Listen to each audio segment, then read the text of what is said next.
Hello and welcome back to my video. Excuse my voice. I'm going to use this video to show you where you can access the intervals that I talk about in my course. Intervals being just the distance between two notes, just to give you a summary of what that is. So I'm going to use the same exact website that I use for all of my exercises, which is musictheory.net. There's a .com. Don't use a .com. It's musictheory.net. And the same people who created this website also created this app called Tenuto, which is going to have the same or similar setup as the exercises we're going to use today. So for intervals, you go to exercises, and then what you can do is you can go to, there's two different versions of intervals you can use. And I'm going to try this one. I haven't really tried the keyboard interval identification. I really focus on the sheet music version of it because that's kind of like the easier one. Yeah, we're not going to do this one. We're going to focus on just the interval identification for sheet music because that's kind of like the way I lay it out in the course. So we're going to get rid of all this stuff because I deal with just the generic intervals when it comes to the exercises. That's all you really need to know. So we're going to get rid of all this here. So we're going to go to settings. And don't worry if none of this makes sense in terms of what I'm talking about in terms of intervals and all that stuff. I'm just showing you how you can use these settings for when it's time for you to learn intervals later on. So the clefs in this case doesn't really matter. You can use treble clef for now. It's just you have to recognize the distance between the two notes, like as far as how far they are from each other. So that's what this exercise is about, is identifying the interval that you're looking at. How far it is, and you're just naming it based on how far the notes are.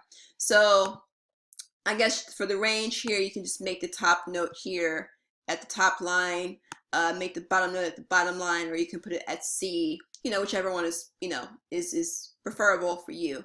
That's fine. Doesn't really make a difference for me. But what you want to do, oh yeah, and if you see where it says key signatures, if you see like more than, if it says 5, more than one, make sure you turn those off. So if you see these guys that are on, that is not this one, turn these off because that can just make things really kind of complicated. So just turn those off and just leave this one in the middle on. So go back, and then what's really important is you see where it says require quality, turn that off because that just gives you, because the thing about intervals is that you can name them by the number.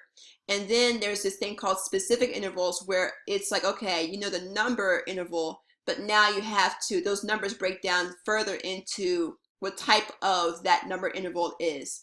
And we don't really need that for this exercise here. We just need to know what the basic intervals are. So now you go where it says intervals, make sure that the second, third, fourth, fifth, sixth, seventh, and eighth are the only ones turned off.